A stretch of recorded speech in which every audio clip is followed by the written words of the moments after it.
Hello ಸ್ನೇಹಿತರೆ, ನಮ್ಮ ಲಾಯಕ್ಸ್ ಪ್ರಸ್ತುತಪಡಿಸುತ್ತಿರುವ ಕನ್ನಡದಲ್ಲಿ ದ ಹಿಂದೂ ವಿಶ್ಲೇಷಣೆಗೆ ಸ್ವಾಗತ. ಇವತ್ತು ನಾವು ಆಗಸ್ಟ್ 25, 2022 ಹಿಂದೂ ವಿಶ್ಲೇಷಣೆಯನ್ನು ನೋಡಲಿದ್ದೇವೆ.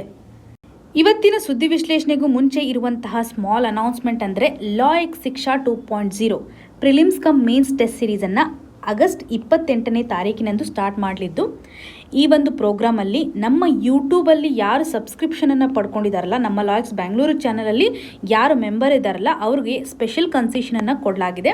ಹಾಗೂ ಇಲ್ಲಿ ಮೆನ್ಷನ್ ಮಾಡಿರುವಂತಹ ನಂಬರು ಬಾಲಚಂದ್ರ ಸರ್, ಲಾ ಎಕ್ಸಲೆನ್ಸ್ ಫ್ಯಾಕಲ್ಟಿ ಆಗಿರುವಂತಹ ಇವರು 9 ಸರ್ತಿ ಪ್ರಿಲಿಮ್ಸ್ ಎಕ್ಸಾಮಿನೇಷನನ್ನು ಕ್ಲಿಯರ್ ಮಾಡಿದ್ದಾರೆ, UPSC ಪ್ರಿಲಿಮ್ಸ್ ಎಕ್ಸಾಮ್.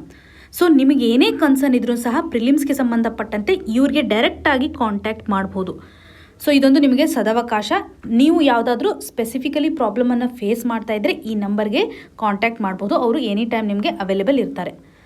ಸೊ ಇವತ್ತಿನ ಮೊದಲನೇ ಆರ್ಟಿಕಲ್ ಏನಿದೆ, supreme court ask centre to expand food security coverage. ಈ ಒಂದು ಆರ್ಟಿಕಲನ್ನು ನೋಡಿದಾಗ ಸಿಲೆಬಸ್ಸಲ್ಲಿ ನಾವು ಕನೆಕ್ಟ್ ಮಾಡ್ಕೊಳ್ಳೋದಾದರೆ GS ಪೇಪರ್ 2 ನಡಿನಲ್ಲಿ ಫುಡ್ ಸೆಕ್ಯೂರಿಟಿಗೆ ಸಂಬಂಧಪಟ್ಟಂತೆ ಸಪ್ರೇಟ್ ಟಾಪಿಕನ್ನು ನೋಡ್ಬೋದು, ಅಥವಾ ಸೋಷಿಯಲ್ ಜಸ್ಟಿಸಲ್ಲಿ ಹಂಗರ್ ರಿಲೇಟೆಡ್ ಇರ್ತಕ್ಕಂಥ ಇಶ್ಯೂಸಲ್ಲಿ ಕನೆಕ್ಟ್ ಮಾಡ್ಕೋಬೋದು. ಇನ್ನು ಪಾಲಿಟಿ ಬಂದಾಗ ಫಂಡಮೆಂಟಲ್ ರೈಟ್ಗೂ ಸಹ ನಾವು ಕನೆಕ್ಟ್ ಮಾಡ್ಕೊಳ್ಳುವಂಥದ್ದು. ಸೊ ಒಟ್ಟಾರೆಯಾಗಿ GS ಪೇಪರ್ 2 ನಡಿನಲ್ಲಿ ಈ ಒಂದು ಆರ್ಟಿಕಲನ್ನು ಕನೆಕ್ಟ್ ಮಾಡ್ಕೋಬೋದು. ಸೊ ಆರ್ಟಿಕಲ್ನ ಟೈಟಲ್ ನೋಡಿದಾಗ ಏನು ಅನ್ಸುತ್ತೆ, ಸುಪ್ರೀಂ ಕೋರ್ಟು ಇವಾಗ ಸೆಂಟ್ರಲ್ ಗೌರ್ಮೆಂಟ್ಗೆ ಫುಡ್ ಸೆಕ್ಯೂರಿಟಿ ಕವರೇಜ್ಗೆ ಸಂಬಂಧಪಟ್ಟಂತೆ ಕೆಲವೊಂದಿಷ್ಟು ಸಜೆಷನನ್ನು ಕೊಟ್ಟಿದೆ. ಸೊ ನಮಗೆ examination perspectively national food security act important. ಇದರ ಒಂದು ಆಬ್ಜೆಕ್ಟಿವ್ ಏನಿದೆ ಅಂತ ತಿಳ್ಕೋಬೇಕು. 2013ರಲ್ಲಿ ತಂದಿರುವಂತಹ ಈ ಒಂದು ಆ್ಯಕ್ಟು ಫುಡ್ ಸೆಕ್ಯೂರಿಟಿಯನ್ನು ಕೊಡೋದ್ರಲ್ಲಿ ಅಥವಾ ನ್ಯೂಟ್ರಿಷನಲ್ ಸೆಕ್ಯೂರಿಟಿಯನ್ನು ಪ್ರೊವೈಡ್ ಮಾಡೋದಕ್ಕೋಸ್ಕರ ಪ್ರತಿಯೊಬ್ಬರಿಗೂ ಸಫಿಷಿಯೆಂಟ್ ಕ್ವಾಂಟಿಟಿನಲ್ಲಿ ಫುಡ್ ಅವೈಲೇಬಲ್ ಇರಬೇಕು, ಅಫೋರ್ಡೆಬಲ್ ಪ್ರೈಸಸಲ್ಲಿ ಇರಬೇಕು ಅನ್ನುವಂಥ ಒಂದು ಆಬ್ಜೆಕ್ಟಿವ್ನಿಂದ ನ್ಯಾಷನಲ್ ಫುಡ್ ಸೆಕ್ಯೂರಿಟಿ ಆ್ಯಕ್ಟನ್ನು ಜಾರಿಗೆ ತರಲಾಗಿದೆ. ಇದರ ಒಂದು ಟಾರ್ಗೆಟ್ ಅಂತಂದರೆ ಟೋಟಲ್ 67% ಪಾಪ್ಯುಲೇಷನನ್ನು ಕವರ್ ಮಾಡಬೇಕು ಅಂತ. ಸ್ಪೆಸಿಫಿಕಲಿ 75% ರೂರಲ್ ಏರಿಯಾನಲ್ಲಿ ಹಾಗೂ ಅರ್ಬನ್ ಏರಿಯಾಗೆ ಬಂದರೆ 50% ಕವರೇಜ್ ಮಾಡಬೇಕು ಅನ್ನುವಂಥ ಒಂದು ಟಾರ್ಗೆಟನ್ನು ಇದು ಹಾಕ್ಕೊಂಡಿದೆ. ಸೊ ಯಾವ ರೀತಿಯಾಗಿ ಟಾರ್ಗೆಟನ್ನು ರೀಚ್ ಮಾಡ್ತಾರೆ, ಇವಾಗ ಪ್ರತಿಯೊಬ್ಬರಿಗೂ 5 kg ಫುಡ್ ಗ್ರೇನ್ಸ್ಗಳನ್ನು ಕೊಡಬೇಕು ಅನ್ನುವಂಥದ್ದನ್ನು ಈ ಆ್ಯಕ್ಟ್ ನಡಿನಲ್ಲಿ ನೋಡ್ಬೋದು. ಕಡಿಮೆ ಬೆಲೆಯಲ್ಲಿ ಇವತ್ತು ಇಂಪಾರ್ಟೆಂಟ್ ಕಮೋಡಿಟೀಸ್ಗಳಾಗಿರುವಂತಹ ಬೆಳೆಗಳಾಗಿರುವಂಥ ರೈಸ್ ಇರ್ಬೋದು, ವೀಟ್ ಇರ್ಬೋದು, ಅಥವಾ ಕೋರ್ಸ್ ಗ್ರೇನ್ಸ್ ಇರ್ಬೋದು. 3 ರೂಪೀಸು ರೈಸ್ ಕೊಡ್ತಾರೆ, 2 ರೂಪೀಸಲ್ಲಿ ವೀಟನ್ನು ನೋಡ್ಬೋದು, 1 ರೂಪೀಸಲ್ಲಿ ಕೋರ್ಸ್ ಗ್ರೇನ್. ಈ ರೀತಿಯಾಗಿ ಪಬ್ಲಿಕ್ ಡಿಸ್ಟ್ರಿಬ್ಯೂಷನ್ ಸಿಸ್ಟಮ್ ನಡಿನಲ್ಲಿ ಕೊಡೋದನ್ನು ನಾವು ನೋಡ್ಬೋದು. ಇದೊಂದು ಪ್ರವಿಧಾನವಾದರೆ, ಇನ್ನು 6000 ರೂಪೀಸನ್ನು ಮೀಲ್ ಮತ್ತು ಮೆಟರ್ನಿಟಿ ಬೆನಿಫಿಟ್ ಅಂತ ಕೊಡ್ತಾರಲ್ಲ ಪ್ರೆಗ್ನೆಂಟ್ ವುಮನ್ಗೆ, ಅದನ್ನು ಸಹ ನ್ಯಾಷನಲ್ ಸೆಕ್ಯೂರಿಟಿ ಅಂಡರಲ್ಲೇ ನಾವು ಫುಡ್ ಗ್ರೇನ್ಸ್ಗಳು ಅಥವಾ ಚೈಲ್ಡ್ಗೆ ಸಪೋರ್ಟ್ ಆಗುವಂಥ ಒಂದು ನ್ಯೂಟ್ರಿಷನಲ್ ಸಪೋರ್ಟನ್ನು ಸರ್ಕಾರ ಕೊಡ್ತಾ ಇರೋದನ್ನು ನಾವು ನೋಡ್ಬೋದು. 14 ವರ್ಷ ತನಕ ಇರತಕ್ಕಂಥ ಮಕ್ಕಳಿಗೆ ಇವಾಗ ಮೀಲ್ ಪ್ರೊವೈಡ್ ಮಾಡ್ತಾ ಇರೋದನ್ನು ಸ್ಕೂಲಲ್ಲಿ ಮಿಡ್ ಡೇ ಮೀಲ್ಸ್ ಅಂತ ನೋಡ್ತಾ ಇದ್ದೀವಿ. ಫುಡ್ ಸೆಕ್ಯೂರಿಟಿ ಅಲೋವನ್ಸಸ್ ಅಂತಲೂ ಸಹ ಕೊಡ್ತಾರೆ. So national food security act 2030 ನಡಿನಲ್ಲಿ ಫುಡ್ ಸೆಕ್ಯೂರಿಟಿಯನ್ನು ಅಥವಾ ನ್ಯೂಟ್ರಿಷನಲ್ ಸೆಕ್ಯೂರಿಟಿಯನ್ನು ಎನ್ಶೋರ್ ಮಾಡಲಾಗುತ್ತೆ ಅನ್ನುವಂಥ ಕ್ಲಾರಿಟಿ ನಿಮಗೆ ಇರಬೇಕು. ಪ್ರಿಲಿಮ್ಸ್ ಲೆವೆಲಲ್ಲಿ ಡೈರೆಕ್ಟಾಗಿ ಆಬ್ಜೆಕ್ಟಿವನ್ನು ಕೇಳ್ಬೋದು, ಮೇನ್ಸ್ ಲೆವೆಲಲ್ಲೂ ಸಹ ಫುಡ್ ಸೆಕ್ಯೂರಿಟಿಗೆ ಸಂಬಂಧಪಟ್ಟಂತೆ ಸೋಷಿಯಲ್ ಜಸ್ಟಿಸಲ್ಲಿ ಕೆಲವೊಂದಿಷ್ಟು ಇಶ್ಯೂಸನ್ನು ಅಡ್ರೆಸ್ ಮಾಡುವಾಗ ಈ ಒಂದು ಆ್ಯಕ್ಟಲ್ಲಿರ್ತಕ್ಕಂಥ ಪ್ರವಿಧಾನಗಳನ್ನು ನೀವು ಮೆನ್ಷನ್ ಮಾಡ್ಬೋದು. ಈ ಒಂದು ಆರ್ಟಿಕಲಲ್ಲಿ ಸುಪ್ರೀಂ ಕೋರ್ಟ್ ಏನು ಹೇಳ್ತಾ ಇದೆ ಅಂತಂದರೆ, ಈ ಒಂದು ಫುಡ್ ಸೆಕ್ಯೂರಿಟಿ ಆ್ಯಕ್ಟಲ್ಲಿರುವಂತಹ ಬೆನಿಫಿಷರೀಸನ್ನು ನಾವು ಎನ್ಹ್ಯಾನ್ಸ್ ಮಾಡಬೇಕು. ನೀಡಿ ಪರ್ಸನ್ಸ್ಗಳಿಗೆ ಇವಾಗ ಹೆಚ್ಚು ಫುಡ್ ಗ್ರೇನ್ಸ್ಗಳನ್ನು ಕೊಡಬೇಕು, ಹೆಚ್ಚು ಬೆನಿಫಿಟ್ಸ್ಗಳನ್ನು ಎಲ್ಲ ಸಿಟಿಜನ್ಸ್ಗೆ ಸಿಗುವಂತೆ ಮಾಡಬೇಕು ಅನ್ನುವಂಥದ್ದನ್ನು ಇಲ್ಲಿ ಎಂಫಸೈಸ್ ಮಾಡಿದ್ದಾರೆ. ನಾವು ಟಾರ್ಗೆಟೆಡ್ ಪಬ್ಲಿಕ್ ಡಿಸ್ಟ್ರಿಬ್ಯೂಷನ್ ನಡಿನಲ್ಲಿ ಫುಡ್ ಗ್ರೇನ್ಸನ್ನು ಸಬ್ಸಿಡೈಸ್ ಲೆವೆಲಲ್ಲಿ ಪುವರ್ ಪೀಪಲ್ಗೆ ಕೊಡ್ತಾ ಇದ್ದೀವಿ ಅಂತ ನೋಡಿದ್ವಿ. ಸೊ ಇಲ್ಲಿ ಪುವರ್ ಪೀಪಲನ್ನು ಯಾವ ರೀತಿಯಾಗಿ ಕಂಡುಹಿಡಿತಾರೆ, 2011ರಲ್ಲಿ ಮಾಡಿರುವಂಥ ಜನಗಣತಿಯ ಆಧಾರದ ಮೇಲೆ ಪ್ರೆಸೆಂಟ್ ಸಿಚುವೇಷನಲ್ಲಿ ಯಾರು ಪುವರ್ ಪೀಪಲ್ ಇದ್ದಾರೆ, ಯಾರು below poverty line, above poverty line, ಈ ರೀತಿಯಾದಂಥ ಕೆಟಗರೈಸೇಷನನ್ನು ಜನಗಣತಿಯ ಆಧಾರದ ಮೇಲೆ ಕೊಡಲಾಗುತ್ತೆ. ಇಲ್ಲಿರುವಂತಹ ಇಶ್ಯೂ ಅಂತಂದರೆ, ನಾವು 2011ರಲ್ಲಿ ಜನಗಣತಿಯನ್ನು ಮಾಡಿದ್ದೀವಲ್ಲ, ಅದನ್ನೇ ಇವಾಗ ಫಾಲೋ ಮಾಡ್ತಾ ಇದ್ದೀವಿ. 2021ರಲ್ಲಿ ನಾವು ಮಾಡಬೇಕಾಗಿರುವಂಥ ಜನಗಣತಿಯನ್ನು ಮಾಡಲಿಕ್ಕೆ ಆಗಿಲ್ಲ. ಸರ್ಕಾರ ಪೋಸ್ಟ್ಪೋನ್ ಮಾಡಿದೆ. ಈ ಒಂದು ಪಾಪ್ಯುಲೇಷನ್ ಕೌಂಟಿಂಗ್ ಏನಿದೆಯಲ್ಲ ಅಥವಾ ಜನಗಣತಿಯನ್ನು ಮಾಡೋದಕ್ಕೋಸ್ಕರ ಡಿಟರ್ಮೈನ್ ಆಗಿರುವಂಥ ಒಂದು ಟೈಮ್ ಲೈನನ್ನು ಕೊಟ್ಟಿಲ್ಲ. ಪ್ಯಾಂಡಮಿಕ್ ಸಿಚುವೇಷನಿಂದಾಗಿ ಪೋಸ್ಟ್ಪೋನ್ ಆಗಿರುವಂಥ ಒಂದು ಕಂಡೀಷನನ್ನು ನೋಡ್ಬೋದು. ಇವಾಗ 2011ರಲ್ಲಿರ್ತಕ್ಕಂಥ ಜನಗಣತಿಯ ಆಧಾರದ ಮೇಲೆ ಪಾಪ್ಯುಲೇಷನ್ ಸೈಜು ಡಿಫ್ರೆಂಟ್ ಆಗಿದೆ. 2021ರಲ್ಲಿ ಇನ್ನೂ ಬದಲಾವಣೆ ಆಗಿರುತ್ತೆ. ಹಾಗಾಗಿ ನಾವು ಅಪ್ಡೇಟೆಡ್ ಬೆನಿಫಿಷರೀಸ್ ಲಿಸ್ಟನ್ನು ಪಡ್ಕೋಬೇಕು. ಈ ಒಂದು ಫುಡ್ ಸೆಕ್ಯೂರಿಟಿಯನ್ನು ಎಕ್ಸ್ಪಾನ್ಷನ್ ಮಾಡಬೇಕು, ಪಾಪ್ಯುಲೇಷನ್ ಸೈಜು ಸಹ ಇನ್ಕ್ರೀಸ್ ಆಗಿದೆ ಅನ್ನುವಂಥದ್ದು. ಇನ್ನು ಮೂಲಭೂತ ಹಕ್ಕುಗಳಿಗೆ ಅಥವಾ ಫಂಡಮೆಂಟಲ್ ರೈಟ್ಸ್ಗೆ ಕನೆಕ್ಟ್ ಮಾಡಿದಾಗ ರೈಟ್ ಟು ಫುಡ್ ಅನ್ನುವಂಥದ್ದು ಆರ್ಟಿಕಲ್ 21 ನಡಿನಲ್ಲಿ ಬರುತ್ತೆ. ಫಂಡಮೆಂಟಲ್ ರೈಟ್ ಆಗಿರುವಂತಹ ಆರ್ಟಿಕಲ್ 21 ರೈಟ್ ಟು ಫುಡ್ ಬಗ್ಗೆ ಡಿಸ್ಕಸ್ ಮಾಡ್ತಾ ಇದೆ, ಅಥವಾ ರೈಟ್ ಟು ಫುಡ್ಡನ್ನು ಎನ್ಶೋರ್ ಮಾಡುತ್ತೆ ಅನ್ನುವಂಥದ್ದು ನಿಮಗೆ ಕ್ಲಿಯರ್ ಆಗಿ ಗೊತ್ತಿರಬೇಕು. ಇದ್ರ ಮೇಲೆ ಡೈರೆಕ್ಟಾಗಿ ಸ್ಟೇಟ್ಮೆಂಟನ್ನು ಅಥವಾ ಫ್ಯಾಕ್ಚುಯಲ್ ಇನ್ಫಾರ್ಮೇಷನ್ಸನ್ನು ಕೇಳಿರ್ತಾರೆ. ಸೊ ಬೇಸಿಕಲಿ ಸುಪ್ರೀಂ ಕೋರ್ಟ್ನ ಒಂದು ಕನ್ಸರ್ನ್ ಇಷ್ಟೇ, ಆರ್ಟಿಕಲ್ 21 ಒಂದು ಪ್ರವಿಧಾನವನ್ನು ಅಥವಾ ಆಬ್ಜೆಕ್ಟಿವನ್ನು ನಾವು ರೀಚ್ ಮಾಡಬೇಕಂತಂದರೆ ಹೆಚ್ಚು ಜನರನ್ನು ಬೆನಿಫಿಷರೀಸ್ ಆಗಿ ನಾವು ಕನ್ಸಿಡರ್ ಮಾಡಬೇಕು. ಹಾಗಾಗಿ ಅಪ್ಡೇಟೆಡ್ ಆಗಿರುವಂತಹ ಸೆನ್ಸಸ್ನ ಅವಶ್ಯಕತೆ ಇದೆ. 2021 ಸೆನ್ಸಸ್ ನಮಗೆ ಬಂದಾಗ ಮತ್ತೆ ನಾವು ಬೆನಿಫಿಷರೀಸನ್ನು ಪ್ರಾಪರಾಗಿ ಕವರ್ ಮಾಡಬಹುದು ಅನ್ನುವಂಥದ್ದು. 21 ಒಂದು ಆಬ್ಜೆಕ್ಟಿವನ್ನು ರೀಚ್ ಮಾಡಲಿಕ್ಕೆ ಇದೊಂದು ಸಜೆಷನ್ ಅಂತ ನಾವಿಲ್ಲಿ ಕನ್ಸಿಡರ್ ಮಾಡ್ಬೋದು. ಇನ್ನು ಲಾಸ್ಟ್ ಪ್ಯಾರಾಗ್ರಾಫಲ್ಲಿ ಇ ಶ್ರಮ್ ಪೋರ್ಟಲ್ ಬಗ್ಗೆ ಎಂಫಸೈಸ್ ಮಾಡಿದ್ದಾರೆ. ಇದರ ಒಂದು ಇಂಪಾರ್ಟೆನ್ಸನ್ನು ನೋಡ್ಬೋದು. ಇ ಶ್ರಮ್ ಪೋರ್ಟಲ್ ಸ್ಪೆಸಿಫಿಕಲಿ ಇವಾಗ ಮೈಗ್ರೆಂಟ್ ವರ್ಕರ್ಸ್ಗಳ ಅಥವಾ ಲೇಬರರ್ಸ್ಗಳ ಒಂದು ಡೇಟಾವನ್ನು ಮೇಂಟೈನ್ ಮಾಡುತ್ತೆ. ಇದನ್ನು ಸಹ ನಾವು ಪ್ರಾಪರಾಗಿ ಅಪ್ಡೇಟ್ ಮಾಡಬೇಕು ಅನ್ನುವಂಥ ಒಂದು ಸಜೆಷನನ್ನು ಸಹ ಇವತ್ತು ಸ್ಟೇಟ್ಗಳಿಗೆ ಕೋರ್ಟ್ ಕೊಟ್ಟಿದೆ. ಸುಪ್ರೀಂ ಕೋರ್ಟು ಡೈರೆಕ್ಷನನ್ನು ನೀಡಿದೆ ಅನ್ನುವಂಥದ್ದನ್ನು ನಾವು ನೋಡ್ಬೋದು. ಯೂನಿಯನ್ ಲೇಬರ್ ಮಿನಿಸ್ಟ್ರಿ ನಡಿನಲ್ಲಿ national data base of unorganised ವರ್ಕರ್ಸನ್ನು ಸಹ ಈ ಒಂದು ಪೋರ್ಟಲಲ್ಲಿ ಅಪ್ಡೇಟ್ ಮಾಡಿರೋದನ್ನು, ಹಾಗೂ ಇ ಶ್ರಮಲ್ಲಿ ರಿಜಿಸ್ಟ್ರೇಷನನ್ನು ಎನ್ಹ್ಯಾನ್ಸ್ ಮಾಡಬೇಕು ಅನ್ನುವಂಥದ್ದನ್ನು, ಸ್ಪೆಸಿಫಿಕಲಿ ಅಗ್ರಿಕಲ್ಚರ್ ಇರ್ಬೋದು, ಫಿಶಿಂಗ್ ಇರ್ಬೋದು, ಡೈರಿ ಸೆಕ್ಟರ್ ಇರ್ಬೋದು, ಆಶಾ ವರ್ಕರ್ಸು, ಅಂಗನವಾಡಿ ವರ್ಕರ್ಸ್, ಈ ರೀತಿಯಾದಂಥ ಸೆಕ್ಷನ್ಸ್ಗಳನ್ನು ಪೋರ್ಟಲಲ್ಲಿ ಹಾಗೂ ಡೇಟಾಬೇಸಲ್ಲಿ ಅಪ್ಡೇಟ್ ಮಾಡೋದ್ರಿಂದ ಒಂದು ಪ್ರಾಪರ್ ಆಗಿರುವಂಥ ಲಿಸ್ಟ್ ಸಿಕ್ಕತ್ತೆ. ಯಾರ್ಯಾರು ಬೆನಿಫಿಷರೀಸ್ ಇದ್ದಾರೆ ಅಂತ ನಾವು ಈಸಿಯಾಗಿ ಟಾರ್ಗೆಟ್ ಮಾಡ್ಬೋದು ಅನ್ನುವಂಥದ್ದು. ಸೊ ಸುಪ್ರೀಂ ಕೋರ್ಟ್ ಕೊಟ್ಟಿರುವಂಥ ಒಂದು ಸಜೆಷನ್ನ ಪ್ರಕಾರ ನಾವು ಹೆಚ್ಚು ಕವರೇಜನ್ನು ಮಾಡಬೇಕು. ಒಂದು ಸೆನ್ಸಸ್ಸನ್ನು ಮಾಡೋದ್ರ ಮುಖಾಂತರ ಹಾಗೂ ಈ ಒಂದು ಪೋರ್ಟಲಲ್ಲಿರ್ತಕ್ಕಂಥ ಅಪ್ಡೇಷನನ್ನು ಮಾಡೋದ್ರ ಮುಖಾಂತರ ಟಾರ್ಗೆಟೆಡ್ ಬೆನಿಫಿಷರೀಸನ್ನು ಐಡೆಂಟಿಫೈ ಮಾಡ್ಬೋದು. ನ್ಯಾಷನಲ್ ಫುಡ್ ಸೆಕ್ಯೂರಿಟಿಲಿ ಇರ್ತಕ್ಕಂಥ ಆಬ್ಜೆಕ್ಟಿವನ್ನು ನಾವು ರೀಚ್ ಮಾಡ್ಬೋದು ಅನ್ನುವಂಥದ್ದು. ಇನ್ನು ನಿಮಗೆ ಒಂದು ಕ್ವಶನನ್ನು ಕೇಳೋದಾದರೆ ಹಿಡನ್ ಹಂಗರ್ನ ಒಂದು ಡೆಫಿನೇಷನನ್ನು ಕಮೆಂಟ್ ಸೆಕ್ಷನಲ್ಲಿ ಮೆನ್ಷನ್ ಮಾಡಿ. ಇನ್ನು ಮುಂದಿನ article wind project edition to peak by 2024. ಈ ಒಂದು ಆರ್ಟಿಕಲನ್ನು ಸಿಲೆಬಸ್ಸಲ್ಲಿ ನೋಡಿದಾಗ GS ಪೇಪರ್ 2 ನಡಿನಲ್ಲಿ ಗವರ್ನಮೆಂಟ್ ಪಾಲಿಸೀಸ್ ಆ್ಯಂಡ್ ಇಂಟರ್ವೆನ್ಷನ್ ಹಾಗೂ ಇಂಟರ್ನ್ಯಾಷನಲ್ ರಿಲೇಷನ್, GS ಪೇಪರ್ 3 ನಡಿನಲ್ಲಿ ಕ್ಲೈಮೇಟ್ ಚೇಂಜ್ಗೆ ಕನೆಕ್ಟ್ ಮಾಡ್ಕೋಬೋದು. ಸೊ ಆರ್ಟಿಕಲಲ್ಲಿರುವಂಥ ಕಂಟೆಕ್ಸ್ಟ್ ಅಂತಂದರೆ ವಿಂಡ್ ಪ್ರಾಜೆಕ್ಟ್ಗೆ ಸಂಬಂಧಪಟ್ಟಂತೆ ಭಾರತದ ಒಂದು ಇನ್ಸ್ಟಾಲೇಷನ್ ಕೆಪಾಸಿಟಿ ಏನಿದೆಯಲ್ಲ ಅದು 2024 ಆಲ್ಮೋಸ್ಟ್ ಪೀಕ್ ಲೆವೆಲಲ್ಲಿರುತ್ತೆ. ನೆಕ್ಸ್ಟು ಡಿಕ್ಲೈನ್ ಆಗ್ತಾ ಹೋಗುತ್ತೆ ಅನ್ನುವಂಥ ಒಂದು ರಿಪೋರ್ಟನ್ನು ಇಲ್ಲಿ ಮೆನ್ಷನ್ ಮಾಡಿದ್ದಾರೆ. ಸೊ ಗ್ಲೋಬಲ್ ಲೆವೆಲಲ್ಲಿ ವಿಂಡ್ ಎನರ್ಜಿಗೆ ರಿಲೇಟೆಡ್ ಇರುವಂಥ ಒಂದು ಕೌನ್ಸಿಲು ರಿಪೋರ್ಟನ್ನು ಕೊಟ್ಟಿದೆ. ಇದರ full name global wind energy council. ಇವರು ಕೊಟ್ಟಿರುವಂಥ ರಿಪೋರ್ಟ್ನ ಪ್ರಕಾರ ಭಾರತದ ವಿಂಡ್ ಪವರ್ ಯಾವ ರೀತಿಯಾಗಿರುತ್ತೆ, ವಿಂಡ್ ಪವರ್ ಪ್ರಾಜೆಕ್ಟ್ಗೆ ಸಂಬಂಧಪಟ್ಟಂಥ ಇವರ ಕೊಟ್ಟಿರುವಂಥ ಹೇಳಿಕೆಯನ್ನು ನಾವಿಲ್ಲಿ ನೋಡ್ಬೋದು. ಈ ನಿಟ್ಟಿನಲ್ಲಿ ನಾವು ಏನು ರಿಕಾಲ್ ಮಾಡ್ಕೋಬೇಕು, ಪಂಚಮಿತ್ರ ಅನ್ನುವಂತಹ 5 ಪಾಯಿಂಟ್ಸ್ಗಳನ್ನು COP26 ಮೋದಿಜಿಯವರು ಹೇಳಿರೋ ಪ್ರಕಾರ ಕ್ಲೈಮೇಟ್ ಚೇಂಜ್ಗೆ ಸಂಬಂಧಪಟ್ಟಂತೆ ಭಾರತದ 5 ಬಿಗ್ಗೆಸ್ಟ್ ಗೋಲ್ಗಳನ್ನು ನಾವು ನೋಡ್ಬೋದು. ಇದು ಕೇವಲ ಪ್ರಪೋಸಲ್. ರೀಸೆಂಟಾಗಿ INDC ನಡಿನಲ್ಲಿ 2 ಪಾಯಿಂಟ್ಗಳನ್ನು ನಾವು ಅಗ್ರಿ ಮಾಡ್ಕೊಂಡಿದ್ದೀವಿ. ಯಾವ್ಯಾವ 2 ಪಾಯಿಂಟ್ ಅಂದರೆ, ಒಂದು ರೆಡ್ಯೂಸಿಂಗ್ ಕಾರ್ಬನ್ ಇಂಟೆನ್ಸಿಟಿ ಬೈ 45%, ಇನ್ನೊಂದು 50% ಟೋಟಲ್ ಎನರ್ಜಿ ರಿಕ್ವೈರ್ಮೆಂಟ್ಸನ್ನು ನಾವು ರಿನ್ಯೂಯಬಲ್ ಎನರ್ಜಿಯಿಂದ ಮೀಟ್ ಮಾಡ್ತೀವಿ ಅನ್ನುವಂಥದ್ದು. ಈ 2 ಪಾಯಿಂಟ್ಗಳನ್ನು ನಾವು INDC ನಡಿನಲ್ಲಿ ಅಗ್ರಿ ಆಗಿರೋದನ್ನು ನೋಡ್ಬೋದು. ಇದನ್ನು ಇಂಪಾರ್ಟೆಂಟಾಗಿ ನಾವು ಕನ್ಸಿಡರ್ ಮಾಡ್ಬೋದು. ರಿಮೈನಿಂಗ್ 3 ಪಾಯಿಂಟ್ಸ್ಗಳನ್ನು ಸಹ ನಾವು 5 ಪ್ರಾಮಿಸ್ ನಡಿನಲ್ಲಿ ನೋಡುವಂಥದ್ದು. ಒಂದು ನೆಟ್ ಝೀರೋ ಎಮಿಷನ್, ಇನ್ನೊಂದು ಕಾರ್ಬನ್ ಎಮಿಷನನ್ನು 1 ಬಿಲಿಯನ್ ಟನ್ನಷ್ಟು ರೆಡ್ಯೂಸ್ ಮಾಡೋದಾಗಲಿ, ಇನ್ನು ನಾನ್ ಫಾಸಿಲ್ ಎನರ್ಜಿ ಕೆಪಾಸಿಟಿಯನ್ನು ಇನ್ಕ್ರೀಸ್ ಮಾಡ್ತೀವಿ ಅನ್ನುವಂಥದ್ದು. ಈ ಒಂದು ಆರ್ಟಿಕಲಲ್ಲಿ ಎಂಫಸೈಸ್ ಮಾಡಿರುವಂಥ ಪಾಯಿಂಟನ್ನು ಕನೆಕ್ಟ್ ಮಾಡ್ಕೊಳ್ಳೋದಾದರೆ ಫಾಸಿಲ್ ಫ್ಯೂಯಲ್ಸ್ ಎನರ್ಜಿ ಬಗ್ಗೆ ಹೇಳ್ತಾ ಇದ್ದಾರೆ. ಸೊ ಫಾಸಿಲ್ ಫ್ಯೂಯಲ್ ಎನರ್ಜಿಯ ಒಂದು ಕಮಿಟ್ಮೆಂಟನ್ನು ನಾವು ನೋಡಿದಾಗ ನಮ್ಮ ಒಂದು ಎಲೆಕ್ಟ್ರಿಸಿಟಿ ಕೆಪಾಸಿಟಿ ಏನಿದೆಯಲ್ಲ ಇದನ್ನು ಸೋರ್ಸ್ ಮಾಡ್ತಕ್ಕಂಥ ಒಂದು ನಾನ್ ಫಾಸಿಲ್ ಕಂಡೀಷನ್ಸನ್ನು ಎನ್ಹ್ಯಾನ್ಸ್ ಮಾಡ್ತೀವಿ, ಅಥವಾ ಸೋರ್ಸನ್ನು ನಾವು ನಾನ್ ಫಾಸಿಲ್ ಫ್ಯೂಯಲ್ಸ್ನಿಂದ ಪಡ್ಕೋತಾ ಇದ್ದೀವಿ. ಇದನ್ನು ಪಡ್ಕೋಲಿಕ್ಕೆ ನಾವು 60 GW ಅಷ್ಟು ವಿಂಡ್ ಪವರನ್ನು ಸೆಟಪ್ ಮಾಡ್ತಾ ಇದ್ದೀವಿ. ಅದರ ಒಂದು ಟಾರ್ಗೆಟು 2022 ಒಳಗಾಗಿ ಅನ್ನುವಂಥದ್ದು. ಸೊ ವಿಂಡ್ ಪವರ್ ಕೆಪಾಸಿಟಿಯನ್ನು ನಾವು ನೋಡಿದಾಗ ಭಾರತ ಇವಾಗ ಆಲ್ರೆಡಿ 40 GW ಅಷ್ಟು ಸೆಟಪ್ಪನ್ನು ಮಾಡಿದೆ, ಇನ್ಸ್ಟಾಲೇಷನನ್ನು ಮಾಡಿದೆ.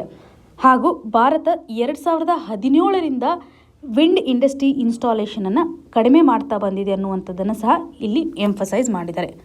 ಸೊ ಒಟ್ಟಾರೆಯಾಗಿ ಈ ಒಂದು ರಿಪೋರ್ಟ್ ನಡಿನಲ್ಲಿ ಭಾರತದ ಒಂದು ವಿಂಡ್ ಪವರ್ ಯಾವ ರೀತಿಯಾಗಿದೆ, ವಿಂಡ್ ಪ್ರಾಜೆಕ್ಟ್ಗಳು ಯಾವ ರೀತಿಯಾಗಿ ನಡೀತಾ ಇದೆ. ಬೇಸಿಕಲಿ ನಾವು ಇವಾಗ ಗುಜರಾತ್ ಹಾಗೂ ತಮಿಳುನಾಡಲ್ಲಿ ಹೆಚ್ಚಿನ ಒಂದು ಇನ್ಸ್ಟಾಲೇಷನನ್ನು ಮಾಡ್ತಾ ಇದ್ದೇವೆ. ಕಾನ್ಸಂಟ್ರೇಟೆಡ್ ಆಗಿರುವಂತಹ ಸ್ಟೇಟ್ಗಳಂತಂದರೆ ಗುಜರಾತ್ ಮತ್ತು ತಮಿಳುನಾಡು. ಸೊ ನಮ್ಮ ಒಂದು ಟಾರ್ಗೆಟು ನಾನ್ ಫಾಸಿಲ್ ಎನರ್ಜಿ ಮೇಲೆ ಇರೋದ್ರಿಂದ ವಿಂಡ್ ಮತ್ತು ಸೋಲಾರ್ ಹೈಬ್ರಿಡನ್ನು ಸೆಟಪ್ ಮಾಡಬೇಕು. 2024 ಫ್ರೆಶ್ ಆಗಿರುವಂಥ ಒಂದು ಪ್ರಾಜೆಕ್ಟನ್ನು ತರಬೇಕು. ಸದ್ಯದ ಪರಿಸ್ಥಿತಿನಲ್ಲಿ ವಿಂಡ್ ಎನರ್ಜಿಗೆ ಸಂಬಂಧಪಟ್ಟಂತೆ ಅಥವಾ ವಿಂಡ್ ಇನ್ಸ್ಟಾಲೇಷನನ್ನು ಮಾಡುವಾಗ ಹೆಚ್ಚು ಕಾಸ್ಟ್ಲಿ ಆಗಿರುವಂಥ ಕಂಡೀಷನ್ಸನ್ನು ನೋಡ್ತಾ ಇದ್ದೀವಿ. ಈ ಒಂದು ಪ್ರಾಜೆಕ್ಟ್ ಆ್ಯಕ್ಟಿವಿಟಿನಲ್ಲಿ ಸಾಕಷ್ಟು ಇನ್ವೆಸ್ಟ್ಮೆಂಟನ್ನು ನಾವು ಮಾಡಬೇಕಾಗಿದೆ. ಸೋಲಾರ್ ಪವರು ಬೆಟರ್ ಆಗಿದೆ. ಸೊ ಹಾಗಾಗಿ ಹೈಬ್ರಿಡ್ ಆಗಿರುವಂಥ ಒಂದು ಟೆಕ್ನಾಲಜಿಯನ್ನು ಅಥವಾ ಪ್ರೊಜೆಕ್ಟನ್ನು ನಾವು ತರಬೇಕು ಅನ್ನುವಂಥ ಒಂದು ಕನ್ಸರ್ನನ್ನು ಸಹ ನಾವು ಈ ಒಂದು ಆರ್ಟಿಕಲಲ್ಲಿ ನೋಡ್ಬೋದು. ಇನ್ನು ಮುಂದಿನ ಆರ್ಟಿಕಲ್ ಕೀಪ್ ಇಟ್ ಸಿಂಪಲ್. ಈ ಒಂದು ಆರ್ಟಿಕಲನ್ನು ಸಿಲೆಬಸ್ಸಲ್ಲಿ ನೋಡಿದಾಗ GS ಪೇಪರ್ 2 ನಡಿನಲ್ಲಿ ಗವರ್ನಮೆಂಟ್ ಪಾಲಿಸೀಸ್ ಆ್ಯಂಡ್ ಇಂಟರ್ವೆನ್ಷನ್ಸ್ ಹಾಗೂ GS ಪೇಪರ್ 3 ನಡಿನಲ್ಲಿ ಸೆಕ್ಯೂರಿಟಿ ಸೆಕ್ಷನಲ್ಲಿ ನಾವು ಕನೆಕ್ಟ್ ಮಾಡ್ಕೋಬೋದು. ಸೊ ಆರ್ಟಿಕಲಲ್ಲಿರುವಂತಹ ಕಂಟೆಕ್ಸ್ಟ್ ಏನಂತಂದರೆ ಡೇಟಾ ಪ್ರೊಟೆಕ್ಷನ್ಗೆ ಸಂಬಂಧಪಟ್ಟಂತೆ ಸರ್ಕಾರ ತೆಗೆದುಕೊಂಡಿರುವಂಥ ಕೆಲವೊಂದಿಷ್ಟು ಪಾಲಿಸೀಸನ್ನು ಇಲ್ಲಿ ಕನೆಕ್ಟ್ ಮಾಡಲಿಕ್ಕೆ ಟ್ರೈ ಮಾಡಿದ್ದಾರೆ. ಸೊ ಭಾರತ ಪ್ರಜಾಪ್ರಭುತ್ವ ರಾಷ್ಟ್ರವಾಗಿದ್ದು ನಮ್ಮ ಪ್ರಜಾಪ್ರಭುತ್ವವನ್ನು ಎತ್ತಿ ಹಿಡಿತಕ್ಕಂತಹ ಒಂದು ಪ್ರವಿಧಾನವಂತಂದರೆ ಎಲೆಕ್ಷನ್ ಪ್ರೊಸೆಸ್ಸಲ್ಲಿ ಬೇರೆ ಒಂದು ರಾಷ್ಟ್ರವನ್ನು ಕಂಪೇರ್ ಮಾಡಿದಾಗ ನಮ್ಮ ದೇಶದಲ್ಲಿ ಹೆಚ್ಚಿನ ಸಂಖ್ಯೆಯಲ್ಲಿ ಪಾರ್ಟಿಸಿಪೇಷನ್ ಇರೋದನ್ನು ನಾವು ನೋಡ್ಬೋದು. ಹೆಚ್ಚು ಜನ ಇವತ್ತು ವೋಟಿಂಗ್ ಪ್ರೊಸೆಸ್ಸಲ್ಲಿ ಇನ್ವಾಲ್ವ್ ಆಗ್ತಾ ಇರೋದನ್ನು ನಾವು ಕಾಣ್ತಾ ಇದ್ದೀವಿ. ಅಷ್ಟೇ ಅಲ್ಲದೆ ಎಲೆಕ್ಟ್ರಾನಿಕ್ ವೋಟಿಂಗ್ ಮಷೀನ್ಸನ್ನು ನಾವು ಬಳಕೆ ಮಾಡ್ಕೊಳೋದ್ರಿಂದ ಎಲೆಕ್ಷನ್ ಪ್ರೊಸೆಸ್ಸು ಈಸಿ ಆಗಿದೆ. Election commission of India time to time voter ಲಿಸ್ಟನ್ನು ಅಪ್ಡೇಟ್ ಮಾಡ್ತಾ ಇರುತ್ತೆ. ಯಾಕೆಂದರೆ ಮೈಗ್ರೆಂಟ್ ಪೀಪಲ್ನಿಂದಾಗಿ ಅಥವಾ ಪ್ರತಿ ವರ್ಷ ವೋಟರ್ ಲಿಸ್ಟಿಗೆ ಎಲಿಜಿಬಲ್ ಆಗ್ತಕ್ಕಂತಹ ಕ್ಯಾಂಡಿಡೇಟ್ಗಳು ಇನ್ಕ್ರೀಸ್ ಆಗ್ತಾ ಇರೋದ್ರಿಂದ, ಡೆತ್ ಆಗ್ತಾ ಇರೋದ್ರಿಂದ ಹಲವಾರು ಕನ್ಸರ್ನಿಂದಾಗಿ ಅಪ್ಡೇಷನನ್ನು ಮಾಡ್ತಾ ಇರುತ್ತೆ ಎಲೆಕ್ಷನ್ ಕಮಿಷನ್ ಆಫ್ ಇಂಡಿಯಾ. ಇದು ನಮ್ಮ ಎಲೆಕ್ಷನ್ ಪ್ರೊಸೆಸ್ಗೆ ಸಂಬಂಧಪಟ್ಟಂತೆ ಇಲ್ಲಿರುವಂಥ ಒಂದು ಕನ್ಸರ್ನ್ ಅಂತಂದರೆ 2021 ಡಿಸೆಂಬರಲ್ಲಿ ಲೋಕಸಭೆಯಲ್ಲಿ ಒಂದು ಬಿಲ್ ಪಾಸ್ ಆಗಿರುತ್ತೆ. ಈ ಒಂದು ಬಿಲ್ನ ನೇಮ್ ಏನಂದರೆ ಎಲೆಕ್ಷನ್ ಲಾಸ್ ಬಿಲ್ 2021. ಈ ಬಿಲ್ ನಡಿನಲ್ಲಿ ಆಧಾರ್ ನಂಬರನ್ನು ನಾವು ವೋಟರ್ ಐಡೆಂಟಿಟಿ ಕಾರ್ಡ್ಗೆ ಲಿಂಕ್ ಮಾಡಬೇಕು ಅನ್ನುವಂಥದ್ದು. ಸೊ ಈ ಒಂದು ಬಿಲ್ನ ಇಂಟೆನ್ಷನ್ ಯಾವ ರೀತಿಯಾಗಿರುತ್ತೆ ಅಂದರೆ ವೋಟರ್ ಲಿಸ್ಟಲ್ಲಿ ನೇಮ್ ಡ್ಯುಪ್ಲಿಕೇಶನ್ ಆಗಿರುತ್ತಲ್ಲ, ಈ ಎಲ್ಲ ಎರರ್ಸ್ಗಳನ್ನು ಅವಾಯ್ಡ್ ಮಾಡಬೇಕು ಅಂತ ಆಧಾರ್ ನಂಬರನ್ನು ವೋಟರ್ ಐಡೆಂಟಿಟಿಗೆ ಲಿಂಕ್ ಮಾಡಬೇಕು ಅಂತ ಹೇಳಿರ್ತಾರೆ. Election commission of India later ಸ್ಟೇಜಲ್ಲಿ ಇದೊಂದು ಮ್ಯಾಂಡೇಟರಿ ಪ್ರೊವಿಷನ್ ಅಲ್ಲ, ವಾಲಂಟರಿ ಬೇಸಿಸ್ ಮೇಲೆ ಮಾಡ್ಬೋದು ಅನ್ನುವಂಥದ್ದನ್ನು ತಂದಿದ್ದಾರೆ. ಇಲ್ಲಿ ನಮಗೆ ಬೇಕಾಗಿರುವಂಥ ಕನ್ಸರ್ನ್ ಏನಂತಂದರೆ, ಇವಾಗ ನಮ್ಮ ದೇಶದಲ್ಲಿ ಹೆಚ್ಚು ಜನ ಎಜುಕೇಟೆಡ್ ಇದ್ದಾರೆ ಅಥವಾ ಸ್ಕೂಲ್ ಎಜುಕೇಟೆಡ್ ಇರತಕ್ಕಂಥ ಪಾಪ್ಯುಲೇಷನ್ಸ್ ಹೆಚ್ಚಾಗಿರೋದ್ರಿಂದ ಪ್ರತಿಯೊಬ್ಬರು ಸಹ ಅಡ್ರೆಸ್ಗೆ ರಿಲೇಟೆಡ್ ಇರತಕ್ಕಂಥ ಡಾಕ್ಯುಮೆಂಟ್ಸನ್ನು ಮೇಂಟೈನ್ ಮಾಡಿರ್ತಾರೆ. ಐಡೆಂಟಿಟಿ ಡಾಕ್ಯುಮೆಂಟ್ ಇದ್ದೇ ಇರುತ್ತೆ. ಸೊ ಈ ಒಂದು ಡಾಕ್ಯುಮೆಂಟ್ನ ಮುಖಾಂತರ ನಾವು ವೋಟರ್ ಲಿಸ್ಟನ್ನು ರೆಡಿ ಮಾಡ್ಬೋದು, ವೋಟರ್ ರಿಜಿಸ್ಟ್ರೇಷನ್ಗೆ ಬೇಕಾಗಿರುವಂಥ ಎವಿಡೆನ್ಸನ್ನು ತೆಗೆದುಕೊಳ್ಬೋದು, ಈಸಿ ಪ್ರೊಸೆಸ್ ಆಗಿ ನಾವು ಕನ್ಸಿಡರ್ ಮಾಡ್ಬೋದು. ಯಾಕೆ ಆಧಾರನ್ನು ನಾವು ಲಿಂಕ್ ಮಾಡೋದಾಗಿ ಇಲ್ಲಿ ಕನ್ಸಿಡರ್ ಮಾಡಬೇಕು, ಮ್ಯಾಂಡೇಟರಿ ಪ್ರೊವಿಷನ್ ಆಗಿ ಯಾಕೆ ಮಾಡಬೇಕು ಅನ್ನುವಂಥ ಒಂದು ಕನ್ಸರ್ನನ್ನು ಇಲ್ಲಿ ಎಂಫಸೈಸ್ ಮಾಡಿದ್ದಾರೆ. ಜೊತೆಗೆ ನಮ್ಮ ಸಿಟಿಜನ್ ಪ್ರೂಫ್ಗೆ ಬಂದಾಗ ಆಧಾರನ ನಾವು ಸಿಟಿಜನ್ ಪ್ರೂಫ್ ಅಂತ ಕನ್ಸಿಡರ್ ಮಾಡ್ತಾ ಇಲ್ಲ. ನಮ್ಮ ದೇಶದಲ್ಲಿರ್ತಕ್ಕಂಥ ರೆಸಿಡೆಂಟ್ಗಳಿಗೂ ಸಹ ನಾವು ಆಧಾರನ ಇಶ್ಯೂ ಮಾಡ್ಬೋದು. ಸಮ್ಟೈಮ್ಸ್ ಏನಾಗಿರುತ್ತೆ ಅಂದರೆ ರೆಸಿಡೆಂಟ್ಗಳು ಫೇಕ್ ಆಗಿರುವಂಥ ಆಧಾರ್ ಡಾಕ್ಯುಮೆಂಟನ್ನು ಕ್ರಿಯೇಟ್ ಮಾಡಿರಬಹುದು. ಇಂಟರ್ನೆಟ್ ಫ್ರೀಡಮ್ ಫೌಂಡೇಶನ್ ಕೊಟ್ಟಿರುವಂಥ ಒಂದು ಡೇಟಾನ ಪ್ರಕಾರ ಸೆಲ್ಫ್ ರಿಪೋರ್ಟೆಡ್ ಎರರ್ಸ್ಗಳು ಆಧಾರ್ ಡೇಟಾಬೇಸಲ್ಲಿ ಹೆಚ್ಚಾಗಿ ಕಾಣಿಸ್ಕೊಳ್ತಾ ಇದ್ದಾವೆ. ಎಲೆಕ್ಟೋರಲ್ ಬೇಸಲ್ಲಿ ನಾವು ಫಾಲ್ಸ್ ಆಗಿರುವಂಥ ಡೇಟಾಬೇಸನ್ನು ಸಹ ನೋಡ್ತಾ ಇದ್ದೀವಿ ಅನ್ನುವಂಥದ್ದು. ಹಾಗಾಗಿ ಈ ಒಂದು ಆಧಾರನ್ನು ನಾವು ವೋಟರ್ ಐಡಿಗೆ ಲಿಂಕ್ ಮಾಡುವಂಥದ್ದು ಜಸ್ಟಿಫೈ ಅಲ್ಲ ಅನ್ನುವಂಥದ್ದನ್ನು ನಾವಿಲ್ಲಿ ಕನೆಕ್ಟ್ ಮಾಡ್ಕೋಬೋದು. ಇನ್ನು ಥರ್ಡ್ ಪಾಯಿಂಟು, ಡೇಟಾಗಳು ಮಿಸ್ಯೂಸ್ ಆಗ್ತಕ್ಕಂಥ ಚಾನ್ಸಸ್ ಇರುತ್ತೆ. ಚುನಾವಣಾ ಸಂದರ್ಭದಲ್ಲಿ ವೋಟರ್ಸ್ ಲಿಸ್ಟನ್ನು ಡಿಸ್ಪ್ಲೇ ಮಾಡಿರ್ತಾರೆ. ಆವಾಗ ಆಧಾರದ ಒಂದು ಇನ್ಫಾರ್ಮೇಷನನ್ನು ಪಡ್ಕೋಬೋದು, ಅವರ ಒಂದು ಪ್ರೊಫೈಲನ್ನು ಇಲ್ಲಿ ಅರ್ಥ ಮಾಡ್ಕೋಬೋದು. ಕೆಲವೊಂದಿಷ್ಟು ಏಜೆನ್ಸಿಗಳು ಈ ಒಂದು ಡೇಟಾವನ್ನು ಕಲೆಕ್ಟ್ ಮಾಡ್ಕೋಬೋದು. ವೋಟರ್ಸ್ಗೆ ಸಂಬಂಧಪಟ್ಟಂತೆ ಇನ್ಫಾರ್ಮೇಷನ್ನು ಪೊಲಿಟಿಕಲ್ ಪಾರ್ಟೀಸ್ಗಳಿಗೆ ಬೇಕಾಗಿರುತ್ತೆ. ಪೊಲಿಟಿಕಲ್ ಪಾರ್ಟೀಸ್ಗಳಿಗೆ ವೋಟರ್ ಬೇಸ್ ಯಾವ ರೀತಿಯಾಗಿದೆ ಅಂತ ಸ್ಟಡಿ ಮಾಡಲಿಕ್ಕೆ ಯಾರನ್ನು ಅವರು ಟ್ರ್ಯಾಪ್ ಮಾಡಬೇಕು, ಅವರ ಕಂಪ್ಲೀಟ್ ಇನ್ಫಾರ್ಮೇಷನ್ಸನ್ನು ಪಡ್ಕೋಬೋದಾಗಿದೆ. ಸೊ ಈ ನಿಟ್ಟಿನಲ್ಲಿ ಡೇಟಾ ಪ್ರೈವಸಿಗೆ ಸಂಬಂಧಪಟ್ಟಂತೆ ಅಥವಾ ಡೇಟಾವನ್ನು ಮಿಸ್ಯೂಸ್ ಮಾಡ್ಕೊಳ್ತಕ್ಕಂಥ ಚಾನ್ಸಸ್ಸು ಜಾಸ್ತಿ ಆಗಿರುತ್ತೆ. ಹಾಗಾಗಿ ಸರ್ಕಾರ ಯಾಕೆ ಇಷ್ಟೊಂದು ಒತ್ತನ್ನು ಕೊಡ್ತಾ ಇದೆ ಅನ್ನುವಂಥದ್ದನ್ನು ಇಲ್ಲಿ ಎಂಫಸೈಸ್ ಮಾಡಿದ್ದಾರೆ. ಸೊ ಜನರಲ್ ಆಗಿ ನಮಗೆ ಬೇಕಾಗಿರುವಂಥ ಇನ್ಫಾರ್ಮೇಷನ್ ಅಂತಂದರೆ ಡೇಟಾ ಪ್ರೈವಸಿಗೆ ಸಂಬಂಧಪಟ್ಟಂಥ ಇಶ್ಯೂಸನ್ನು ನಾವು ಅಡ್ರೆಸ್ ಮಾಡುವಾಗ ಇಲ್ಲಿರುವಂಥ ಡೈಮೆನ್ಷನ್ಸನ್ನು ಕವರ್ ಮಾಡ್ಕೋಬೋದು. ಇನ್ನು ಮುಂದಿನ article heading the G20 and New Delhi's choices. ಈ ಒಂದು ಆರ್ಟಿಕಲನ್ನು ಸಿಲೆಬಸ್ಸಲ್ಲಿ ನೋಡಿದಾಗ GS 2 ನಡಿನಲ್ಲಿ ಇಂಟರ್ನ್ಯಾಷನಲ್ ರಿಲೇಷನಲ್ಲಿ ಕನೆಕ್ಟ್ ಮಾಡ್ಕೋಬೋದು. ಸೊ ಆರ್ಟಿಕಲ್ನ ಕೋರ್ ಇನ್ಫಾರ್ಮೇಷನ್ ಯಾವ ರೀತಿಯಾಗಿದೆ ಅಂತಂದರೆ, ಭಾರತ G20 ಕಂಟ್ರೀಸ್ಗಳ ಒಂದು ಪ್ರೆಸಿಡೆಂಟ್ಶಿಪ್ಪನ್ನು ಹೊಂದಲಿದೆ. ಡಿಸೆಂಬರ್ 1, 2022 ನೆಕ್ಸ್ಟ್ ಇಯರ್ ನವೆಂಬರ್ 30, 2023 ತನೂ ಪ್ರೆಸಿಡೆನ್ಷಿಯಲ್ಶಿಪ್ಪನ್ನು ಹೊಂದಿರುತ್ತೆ. ಭಾರತ ಗ್ಲೋಬಲ್ ಎಕನಾಮಿಗೆ ಸಂಬಂಧಪಟ್ಟಂತೆ ಇಂಟರ್ನ್ಯಾಷನಲ್ ಫೈನಾನ್ಷಿಯಲ್ ಸ್ಟೆಬಿಲಿಟಿ ಮೇಲೆ ಫೋಕಸ್ ಮಾಡ್ಬೋದು, ಕ್ಲೈಮೇಟ್ ಚೇಂಜ್ ಮಿಟಿಗೇಷನ್ಗೆ ಸಂಬಂಧಪಟ್ಟಂತೆ, ಸಸ್ಟೈನಬಲ್ ಡೆವಲಪ್ಮೆಂಟ್, ಈ ರೀತಿಯಾದಂತಹ ಮೇಜರ್ ಇಶ್ಯೂಸ್ಗಳನ್ನು ಅಡ್ರೆಸ್ ಮಾಡುವಂತಹ ಸಾಧ್ಯತೆ ಇದೆ ಅನ್ನೋದನ್ನು ಇಲ್ಲಿ ಎಂಫಸೈಸ್ ಮಾಡಿದ್ದಾರೆ. ಭಾರತ ಈ ಮೊದಲು ಇಂಪಾರ್ಟೆಂಟ್ ಇನಿಷಿಯೇಟಿವ್ಸನ್ನು ತೆಗೆದುಕೊಂಡಿರೋದನ್ನು ಸಹ ಇಲ್ಲಿ ಎಂಫಸೈಸ್ ಮಾಡಿದ್ದಾರೆ. ಇಂಟರ್ನ್ಯಾಷನಲ್ ಕಾನ್ಫರೆನ್ಸಸ್ಗಳಾಗಿರುವಂತಹ ನ್ಯಾಮ್ ಇರ್ಬೋದು, 1983ನಲ್ಲಿ ಇದನ್ನು ಗ್ಲೋಬಲ್ ಲೆವೆಲಲ್ಲಿ ಪಾಪ್ಯುಲರೈಸ್ ಮಾಡಿರೋದನ್ನು ನೋಡ್ಬೋದು. ಹಾಗೂ ಇಂಡಿಯಾ ಆಫ್ರಿಕಾ ಫೋರಮ್ ಸಮಿಟನ್ನು ಸಹ 2015ರಲ್ಲಿ ಭಾರತ ಪಾಪ್ಯುಲರೈಸ್ ಮಾಡಿರೋದನ್ನು ನೋಡ್ಬೋದು. ಗ್ಲೋಬಲ್ ಎಕಾನಮಿಕ್ ಇಶ್ಯೂಸನ್ನು ಇದು ವರ್ಲ್ಡ್ ಲೆವೆಲಲ್ಲಿ ಡಿಸಿಷನ್ ಮಾಡೋದ್ರ ಮುಖಾಂತರ, ಕೀ ಚಾಲೆಂಜಸ್ಗಳನ್ನು ಅಡ್ರೆಸ್ ಮಾಡೋದ್ರ ಮುಖಾಂತರ ಬದಲಾವಣೆಯನ್ನು ತರಬಹುದು, ಅಥವಾ ಈ ಒಂದು G20 ಮುಖಾಂತರ ಸಾಕಷ್ಟು ಚೇಂಜಸನ್ನು ಅಥವಾ ಕಾಂಟ್ರಿಬ್ಯೂಷನನ್ನು ಮಾಡ್ಬೋದು ಅನ್ನುವಂಥದ್ದನ್ನು ಇಲ್ಲಿ ಎಂಫಸೈಸ್ ಮಾಡಿದ್ದಾರೆ. G20 ಮೆಂಬರ್ಶಿಪ್ಗೆ ಸಂಬಂಧಪಟ್ಟಂತೆ ನಾವು ನೋಡಿದಾಗ ಗ್ಲೋಬಲ್ ಲೆವೆಲಲ್ಲಿ ಈ ಎಲ್ಲ ಕಂಟ್ರಿಗಳ ಒಂದು ಕಾಂಟ್ರಿಬ್ಯೂಷನನ್ನು ನೋಡಿದರೆ 90% ವರ್ಲ್ಡ್ GDPಗೆ ಕಾಂಟ್ರಿಬ್ಯೂಷನನ್ನು ಮಾಡ್ತಾ ಇದೆ. 80% ಗ್ಲೋಬಲ್ ಟ್ರೇಡು ಈ ಒಂದು G20 ಮೆಂಬರ್ಸಿಂದ ನಡೆಯುತ್ತೆ. 67% ಪ್ಲಾನೆಟ್ನಲ್ಲಿರುವಂತಹ ಪಾಪ್ಯುಲೇಷನ್ ಸಹ ಈ ಒಂದು G20 ಮೆಂಬರ್ಸಲ್ಲಿ ಇದೆ ಅನ್ನುವಂಥದ್ದು. ಸೊ ಇಷ್ಟೆಲ್ಲ ಡೇಟಾವನ್ನು ನಾವು ಕನ್ಸಿಡರ್ ಮಾಡಿದಾಗ ಗ್ಲೋಬಲ್ ಲೆವೆಲಲ್ಲಿ ಪೊಲಿಟಿಕಲ್ ಏರಿಯಾದಲ್ಲಿರ್ಬೋದು ಅಥವಾ ಎಕನಾಮಿಕ್ ಲೆವೆಲಲ್ಲಿ ಸಾಕಷ್ಟು ಇನ್ಫ್ಲೂಯೆನ್ಸನ್ನು ಈ ಒಂದು ಮೆಂಬರ್ಸ್ಗಳು ಮಾಡ್ತಾ ಇದ್ದಾರೆ ಅನ್ನುವಂಥದ್ದು. ಹಾಗೂ world bank, international monetary fund, world trade, ಇನ್ನು ವರ್ಲ್ಡ್ ಹೆಲ್ತ್ ಆರ್ಗನೈಸೇಷನ್ ಅಂತಕ್ಕಂಥ ಇಂಪಾರ್ಟೆಂಟ್ ಮಲ್ಟಿಲ್ಯಾಟ್ರಲ್ ಇನ್ಸ್ಟಿಟ್ಯೂಷನ್ಗಳ ಸಹ ಈ ಒಂದು G20 ಗ್ರೂಪಿಂಗಿಗೆ ಸೇರ್ಪಡೆ ಆಗುತ್ತೆ ಅಥವಾ ಇಂಟಿಗ್ರೇಟೆಡ್ ಆಗಿ ವರ್ಕ್ ಮಾಡ್ತವೆ ಅನ್ನುವಂಥದ್ದು.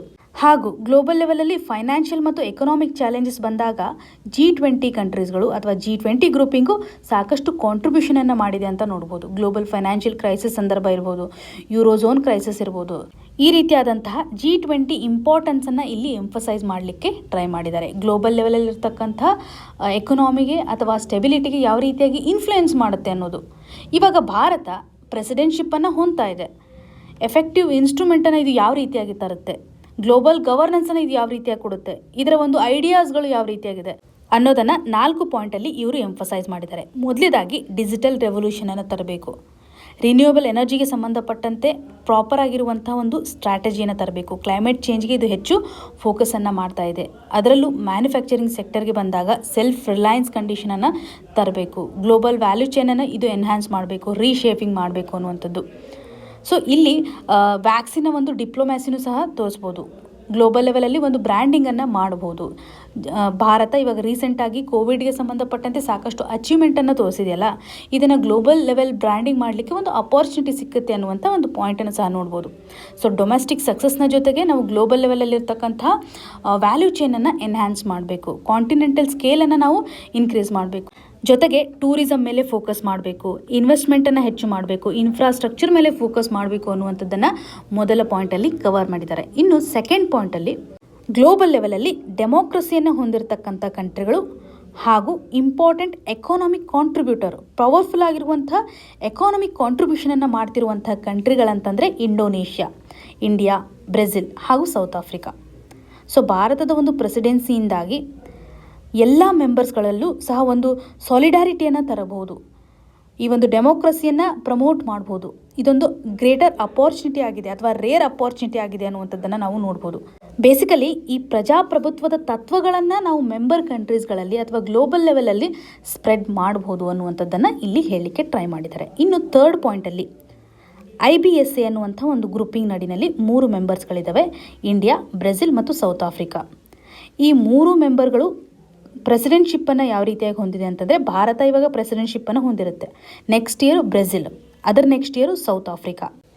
ನೆಕ್ಸ್ಟ್ ಇಯರ್ 2023 ತನೂ ಭಾರತ ಇದೆ, ಅದರ ನೆಕ್ಸ್ಟ್ ಅಂದಾಗ 2024 ತನೂ ಬ್ರೆಜಿಲ್ ಬರುತ್ತೆ, ಟಿಲ್ 2025 ಸೌತ್ ಆಫ್ರಿಕಾ. ಈ 3 ಕಂಟ್ರೀಸ್ಗಳು ಸಹ ಬ್ರಿಕ್ಸ್ ಮೆಂಬರ್ಶಿಪ್ಪನ್ನು ಹೊಂದಿದೆ.